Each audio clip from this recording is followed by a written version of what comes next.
The administrator for GETFUND, Dr. Richard Ampofo Boadu. Good morning, Doc. How are you doing? Good morning. I'm doing well. Great. How is GETFUND?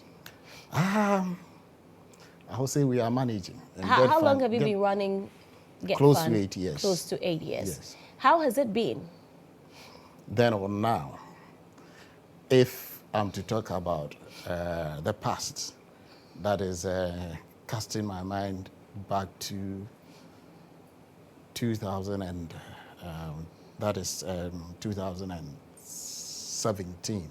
Before you were made the administrator? Yeah, when I came there. Mm-hmm. I've said it before, it wasn't an appointment that, because getting to the office, I saw a lot of people trying. Even the past administrator, I got a hint that contractors tried to chase him out of his house. But by then, when they went there, he wasn't there. And day in and day out, you find a lot of contractors coming in because you owe them. And I always say that it was like a consulting room, a doctor trying to do the day-to-day activities. But through it all, we've been able to manage, and all those anxiety and then those hostilities and all those things have gone through. And now GETFUND is at a peaceful state, if I should say, and there is hope for us too. What would you say running GETFUND for the past almost 8 years are some of the successes that you've chalked? The first thing that comes into my mind is the way that I was able to run through the board and through through cabinet and then parliament, and we was successful in the securitization. You can hear others who don't understand our system say that GETFUND has been collateralized. But it was an innovative way of funding. At that point in time, in 2018, that was the time that the free SHS has been rolled up. There was a huge project deficit. The gap was very huge. Meanwhile, at that same point in time, our receivables by the Capping and Realignment Act has been slashed. And we're expected to do more because the free SHS, the infrastructure development or the infrastructure need fell on GETFUND because we have the mandate to do that. So we had to, somebody would say, thinking outside the box. And in an innovative way, we're able to find money. And as a result of that, if I can cast your mind back, in the olden times, you hear that school reopens and then cameramen will go there, and then you hear students sleeping in classroom blocks and all this. But this is not happening again. People are not alluding their minds to that. It's a magic that we worked out, and that has yielded to the success in even when it comes to the facilities in the secondary school sector. It was that smart borrowing. And luckily now, we are not, we are not, so we started with a loan, but later on find out that we were not able to get the needed loan. So we had to channel it into a bond, and it was through the bond that we got enough of the money. And we've been able to do a lot when it comes to the secondary school and then other. Meanwhile, when I took over, we were owing contractors very, very huge. And then there were projects that had to be completed. I once said that based on the receivables that we were given, if we were to pay contractors and then complete those projects that have been started for 4 years, all the money that came in would have been used for it, and we would not have had anything to do. Just sit down and then pay the contractors and then the projected completion of those projects. So how much of these infrastructural projects that you talk about have assisted in eliminating the double track system? Because we are still in it. Presently, we are not in the double track. Oh, we are not? Yes.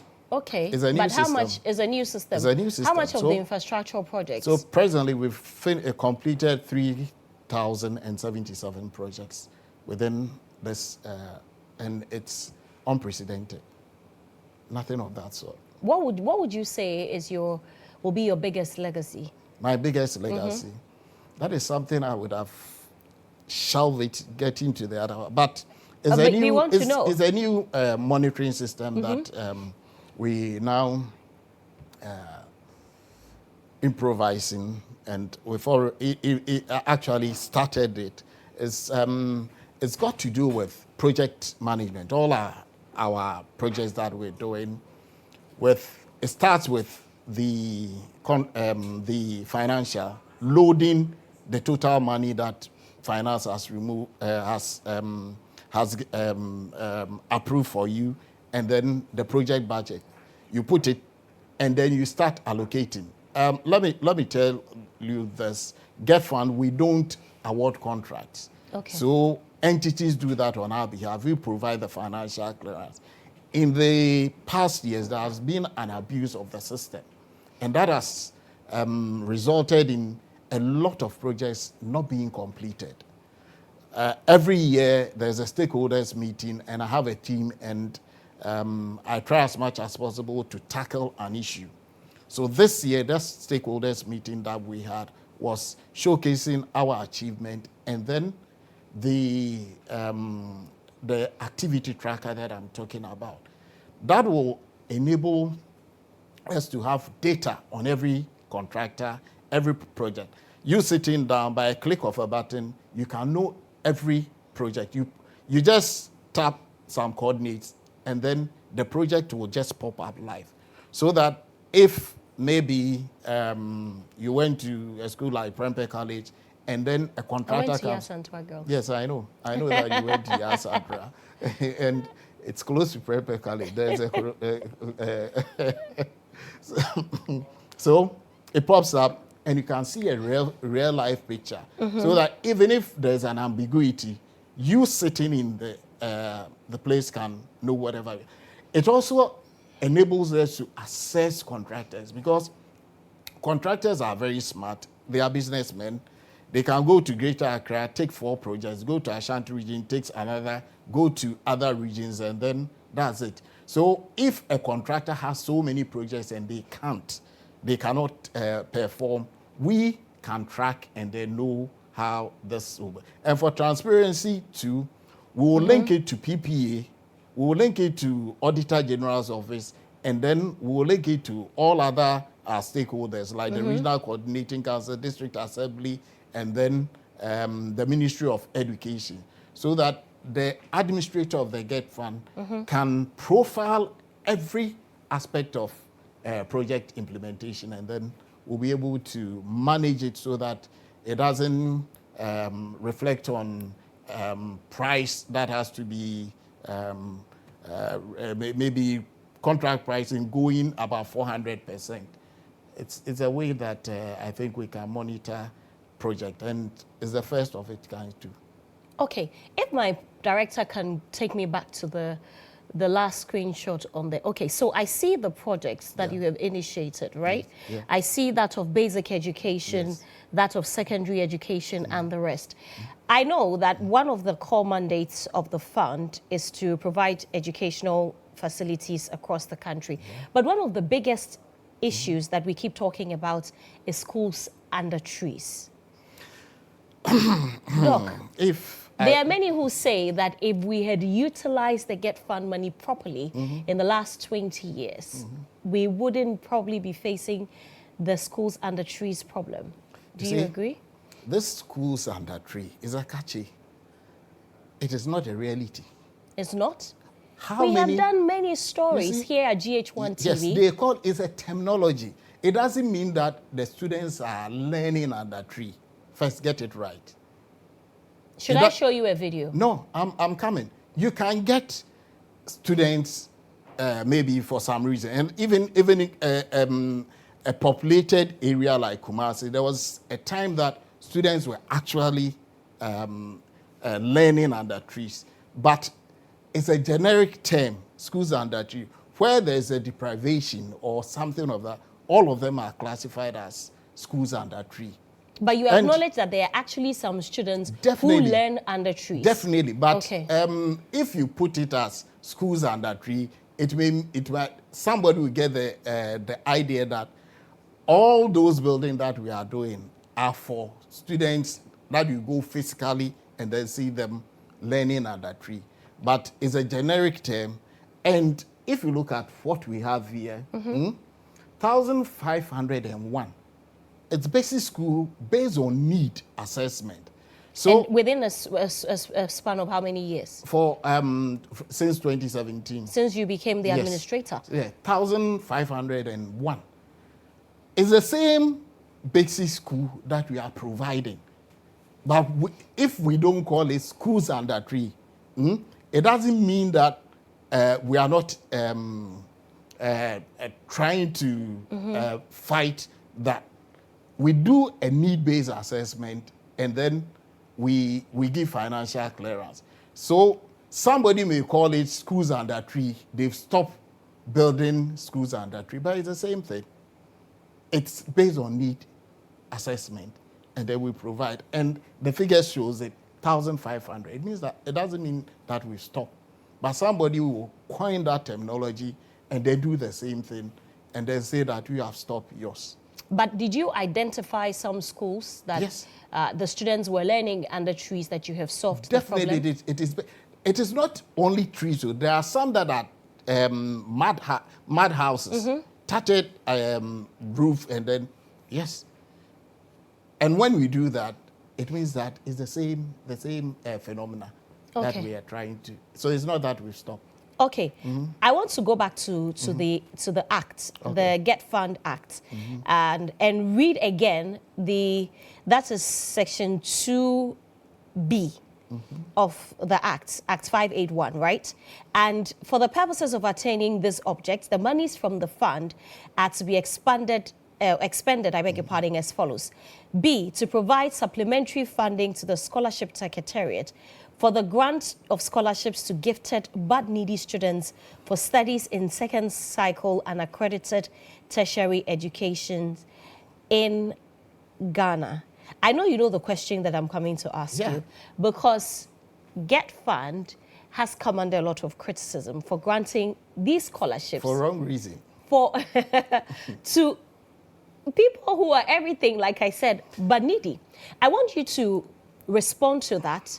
And then after, walk me through the process of how one qualifies for a scholarship and what makes it free of bias. Serwaa, yes. Thank you for this question. And I always like, you read it from the Act, that's 2B. Yes. It is for Scholarship Secretariat. Ask me, have we been providing money for Scholarship Secretariat? Which I will say yes. Have you? Yes. Okay. So for that, we've ticked the box. Go to 2E. Okay. So 2E says to provide monies to support such other educational activities and programs for the promotion of education as the minister in consultation with the board may determine. Okay. So the scholarship that GETFUND does the mandate is from 2E. It is not from 2B, as you said. Okay. For that, we've ticked the box. And even with that, you see that there is a component that goes to secondary school. And now secondary school is free. And for Scholarship Secretariat, we give them their money. And based on that, and even that one is for local scholarship. So for that one, they have to go by that dictates. When it comes to 2E, and this didn't start before B, 8 years even before I got in there, GETFUND saw a deficiency in this. And based on, and you said that anything educational, GETFUND can support it.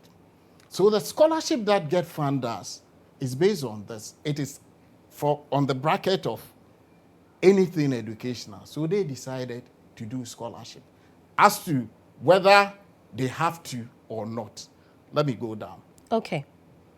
So the board decides that GETFUND is going to do scholarship. The minister accepts it. Let me walk you through the process. Yes. The minister accepts it. And then we operate on something we call the distribution formula. That is how the money that Ministry of Finance has given us, we're going to spend it. We go to Parliament, the Education Committee, we provide to them that we want to do this type of scholarship. And then they approve. And then it goes to Parliament of a whole. GETFUND is one of the agencies that presents its budget to the whole of Parliament, like the Finance Minister does. We do it, and they also approve. And anything in Ghana that Parliament approve is a law. Yes. So when we go in there, and then for every year, we say that we're going to do foreign and local scholarship, and Parliament approves. That settles it. So there's no ambiguity saying that GETFUND award of scholarship is illegal. And this has gone in over the years. And you know, in law, anything that goes in for a very long time becomes a norm, and it can be accepted. So based on this, you see that GETFUND, what they've been doing, there's nothing illegal about it. I don't think people have a problem or people see an illegality there. I'm coming. The issue is who is getting it. No, I'm coming. Okay. One thing that people also don't know is that the GETFUND scholarship is unique. They've created a niche. It has 4 different types because it came out as a result of a need. Scholarship Secretariat, the Act does not tell GETFUND to give money for Scholarship Secretariat to do foreign scholarship. Okay. So if GETFUND is doing for a foreign scholarship, it is not the money that they've been told to, based on the Act, to give to Scholarship Secretariat. Secondly, there are types of scholarship that they give. It's one with, we call it the capacity building. So you, Serwaa, sitting here, not on any need, needy, from that needy bracket, because that's the general one that happens. So you sitting here, if you want to advance yourself, you can apply and you qualify for it based on that. And you quite remember that there was something that went on, something that we took to the Auditor General for him to come and then audit GETFUND. It came out that the whole thing changed, and it was me that was being chased because the word in the system was the administrator. But meanwhile, when I took over, right, the whole thing was from 2016 up to, from 2012 up to 2016, and they added 2 years. But the report ran through with administrator. So there wasn't a distinction between the first administrator and the second administrator. Secondly, I paid for it. GETFUND paid for it. So if you pay for something, the report should have been given to you. But all that we heard was that it was publicized that GETFUND is blah, blah, blah, blah. And that is history. So I came on air and then I clarified that. The other thing is, I've already told you about the foreign scholarship and then one that is based on the capacity building. Let's stay on these two. Quickly, I have a question on the foreign scholarship and the capacity building. So assuming that I want to improve myself. Yes. I apply to GETFUND for scholarship. I'm coming to the criteria. No problem. I will let you talk about the criteria. But how do you award, because this is a question for many people, that how do you award scholarship for someone to study a program abroad when that program is being offered in the universities here in Ghana? So even at the board, that became an issue. We had to debate at the board level. Are we trying to award programs that can be done here.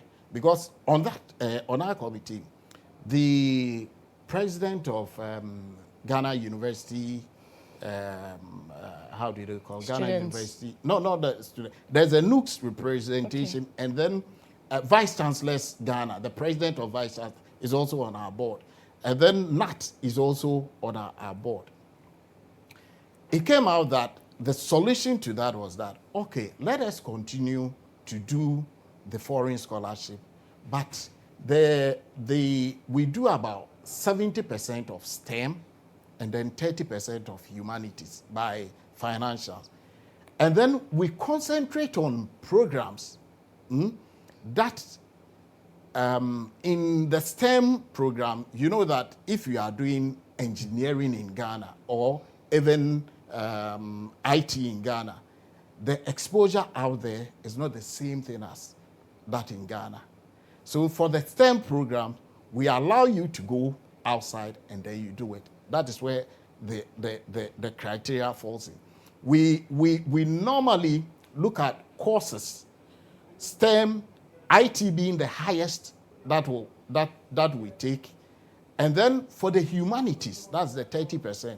That is where you can get courses that are being done here. But even with that, the selection process, there is a committee that does it. It is not the administrator who decide A, B, or C will be coming. There is a scoring system, and we go through that. But the administrator is part of that system. Yeah, part of that system. So when you said that there was an issue in determining whether to award scholarships for programs that can even be done here, what was the conclusion? That you allow it to happen? That's what I'm saying. You mentioned IT. Are you saying that there is no university in this country that offer high-grade IT programs? I've already told you that when it comes to the STEM programs, an exposure outside helps. Okay. So even though we are doing about 70% with the IT courses, we try as much as possible to find schools that can add. Because I was a science student and I did my first degree was in sciences.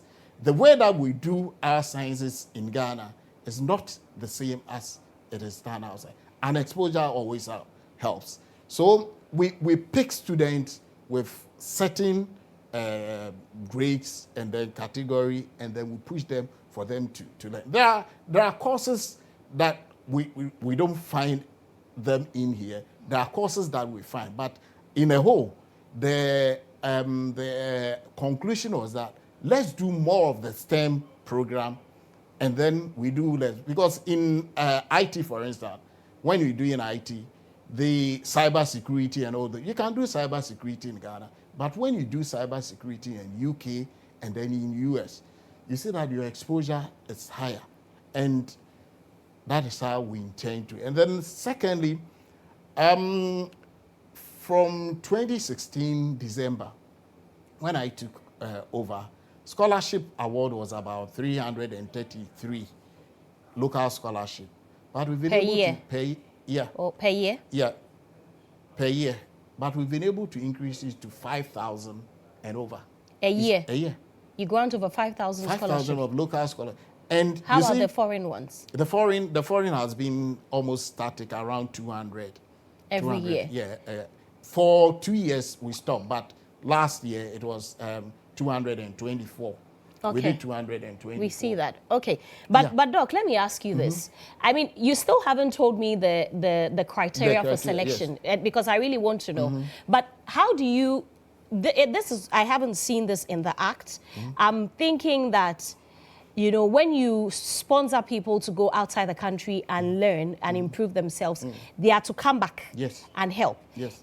If we're doing this right, over the years when we have sent people to better themselves in IT and whatnot, should we not have been reducing the number of people who go outside to go and do the same things if the people were coming back to impact the knowledge that they have acquired over time to the people here? So that is one thing that we also saw. Students were not bonded. So we started bonding the student. And even after them signing the bond, there's something that they sign a bond. Yeah, sign a bond. To come back. Yes, there's something that, or if you don't come back, you pay. You refund the money. And there are guarantors that do that on their behalf. There's a second thing that we've also done. For the students, we've also When did this bond thing start? It started in the last time that we did, that was we stopped for about 2 years because of funding issue. We've just started it. But I can say that all the students that went this year, they've signed the bond. The other thing is, when you go and you finish your program, the board also decided that we should give them 2 years for them to find jobs in their field and then try as much as possible to gain an experience before. Because they were saying that when they come back to Ghana, they don't get jobs to do. So we extended 2 years, you work in UK, US, whatever, and then after that, you should come back. To do what job? If they weren't getting a job, how, 2 years later? You come, there's something, Ghana, when you are going and then they ask you of your work experience, you find out that you don't have any experience. But once they work 2 years over there, they get experience, and when they come, they are absorbed into the system. Because of somebody going to do IT comes with maybe working with a world-class company, and then you see that people will be chasing those in that bracket. So we've added something to it. It's not just letting them go, and then that will be. And please, let's go back and then cast our mind back. When I was growing up, in my school that I went, chemistry masters, only 2 that were teaching us. But now, go to the universities, you see a lot of people that they've gone outside and now they are giving it back.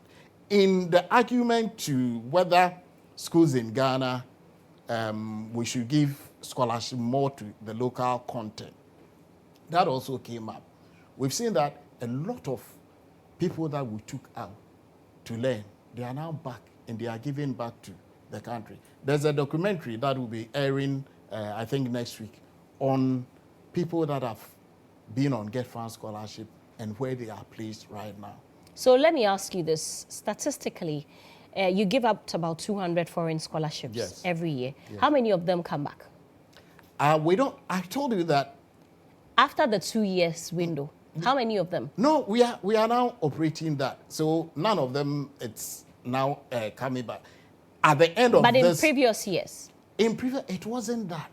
I'm telling you. So we found a loophole in it. And you've solved it. We've solved it. So next year we will know, or next 2 years we will know the fruit of your labor. And we've even written to them that those that are winding up, they should know that this is something that after 2 years is supposed to come. Another thing on the foreign scholarships, Fourth Estate did an expose, if I should call it. That and said that was nothing to write well, about. But one of the things that came out was that fees were paid for people who never stepped foot on campus. Yes, and that wasn't in my jurisdiction. Because, you see, when you inherit, when I came on, I had to know things that has gone by in the years. That is why I wrote to the Auditor General to come and then do an audit so that I don't repeat what has been done in the past.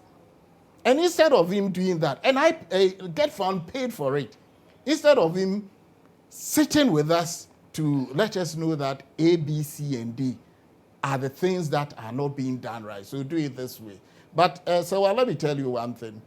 As a follow-up to that audit, the Auditor General came to GETFUND, and do you know, if I should tell you something that happened there, they apologized to GETFUND for not knowing what we were doing. It is on record. Really? Yes, they went through our system, and then this year, that's how come we started the foreign scholars. They went through our system, went through the new online of admission, the system, and they were so amazed. They even congratulated us for even developing something of that sort. So that story that used to be in the past, it is not. And even after that, I went on there to even disprove the data that they brought. Because we found out that the money that was attached to those, it wasn't the truth. And we proved it. You know that they mentioned some MPs that have gotten money and it was just 2,000 and they quoted 20,000. We proved it, that no. And it was just for ticket. The capacity building aspect of it enabled them to travel. That's it. Okay, let's come back to the criteria because you haven't answered that. So first of all, you must be a Ghanaian and you must approve of nationality. That's it. Secondly, because there are different criteria. So what's the proof of nationality for GETFUND? the proof of nationality, you must have a Ghana card. Ghana card now. And then if you're traveling outside, you must have a passport. A passport, Yeah, okay. so that's it. So in the selection process, we look at your class of award. We just look at it.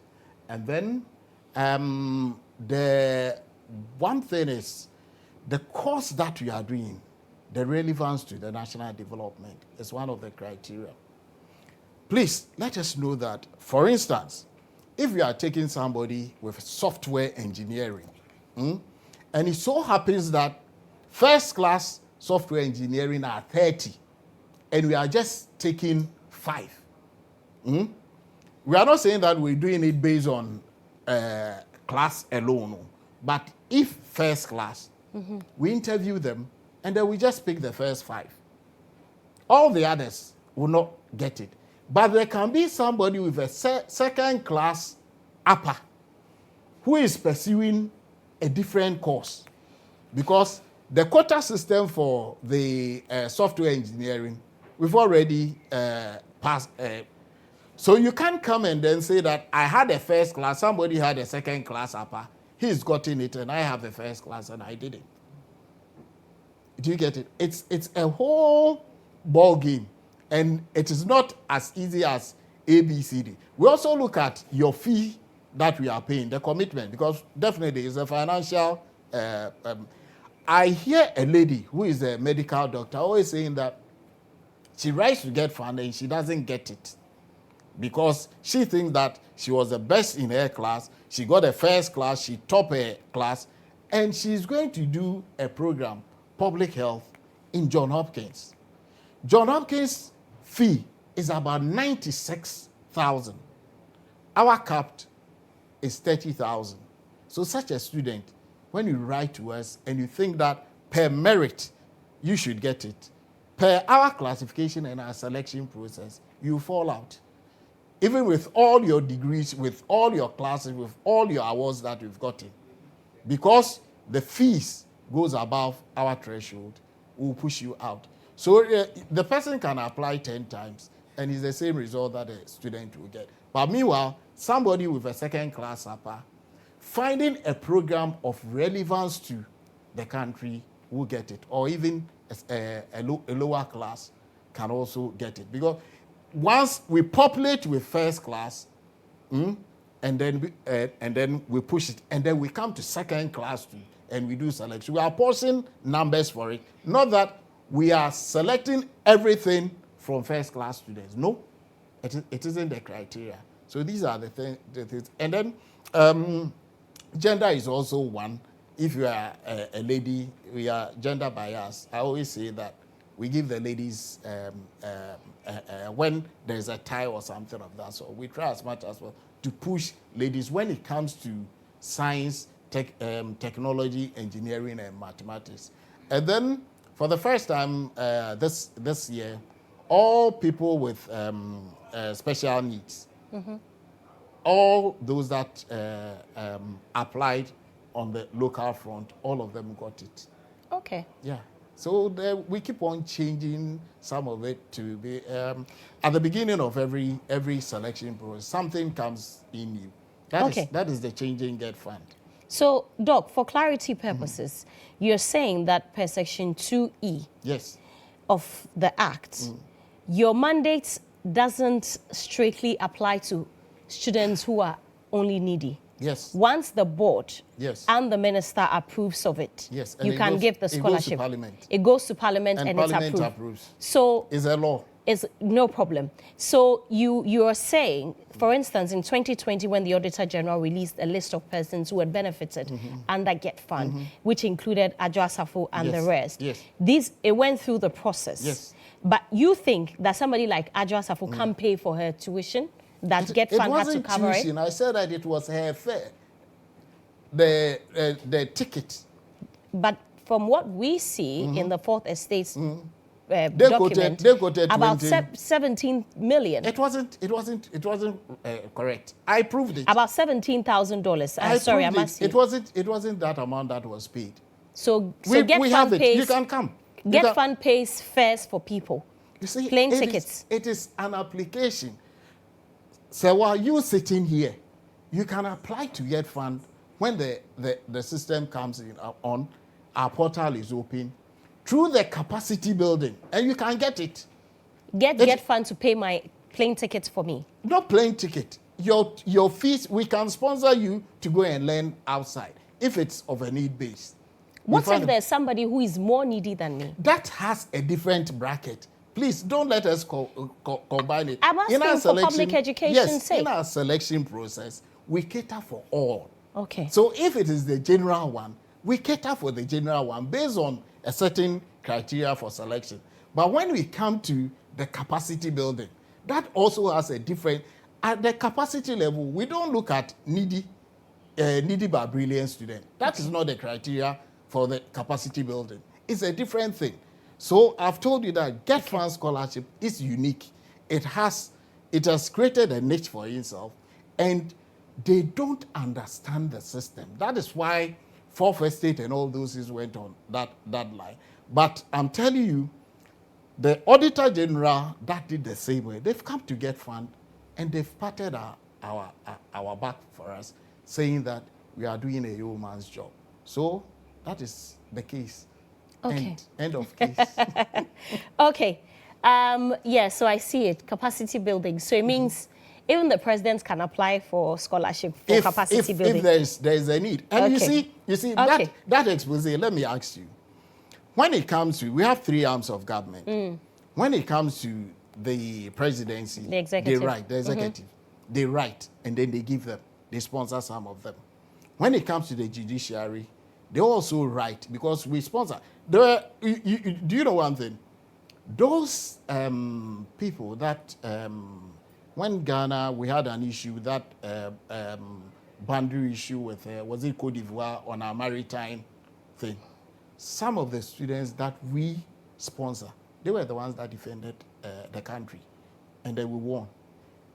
There was Marietta Brew and Co. There a special course that they had, because it wasn't done in Ghana. So for them, they write to us and we pick. Okay. Aside that, Cyber Security Authority, we do that for them, and they go and then they. So if I'm using brilliant but needy student, how would I will be able to sponsor all these people? All these people. Okay. The police is also a beneficiary, and then fire service. Okay. If your house has been burned before, you know why a course of that nature we should sponsor the scholarship, the fire service for them to do. Okay, let's quickly look at the TVET projects that you have embarked on before we wrap up the conversation. For the TVET, there are 4, and for the TVET too, it's something that is also unique, first time in Ghana. And it is at least one of their program is done to suit the locality. For instance, there are 4 of them. One is at Pechi number 1. Okay. Then we have one at Enyinem, which they are commissioning. All the 4 are being commissioned today. They have a processing unit. The one in Enyinem, fruit processing. And you learn this in the secondary school, not even in the tertiary education. Mechatronics. One thing, you know how in the olden times you go, your car gets spoiled, and then somebody will say that the carburetor has done this, and then they will just be saying some jargons. You learn this thing, you just plug your system and diagnose it system, and it will show you. Mechatronics is being done at the TVET area. In the one at I think Pechi number 1, you go to Dubai, gold is being mined here, but the best jewelry, you go to Dubai or what, India to buy. Now it's being taught in Ghana, and you can get quality gold jewelry in Ghana, and Pechi will be teaching that. So this is something that, aside that, you can see the normal electrical engineering, ICT, and all those being taught here. That is a digitalization drive that we've been preaching, and it's first of its kind in Ghana. Thank you very much. Can I do politics? So I'll give you 30 seconds to do that. Oh, okay. So for 30 seconds, then it's okay. Just to greet my viewers and then those that were watching me. I think it's okay. Oh, I can give you additional 30 seconds. Do your politics. Do it. Oh, Doc, do it. For politics, I'll hold on. You see, but you asked me. Yeah, I thought maybe more time for me to talk about the digitalization drive of Dr. Baumia. Actually, a lot of things that are happening at GETFUND, it's based on this same digitalization. And you see, even now, contractors are being paid and it goes into their accounts directly. They don't come to GETFUND. When you look at the scholarship, in the past, it has to be hard copies, and people come in there, queue on this. Now you can sit in Hamley, you can sit in whatever town that you are on your phone. You can apply for GETFUND scholarship, and you can get it both local and then the foreign. That's the digitalization drive. And the project management that I've also said, we don't need to be physical at the project site, but we've been able to monitor projects even on my table, and I can get whatever you are. So you've heard it all. You've heard it all. And we're just pushing that agenda, and we think that given the chance to move on, Dr. Baumia and the vice presidential candidate, Dr. Matthew Poku Prempeh, they will be able to do the work as they've promised Ghanaians. Okay, Doc. Thank you very much for coming on the show. Dr. Welcome. Richard Ampofo Boadu, he's the administrator of GETFUND.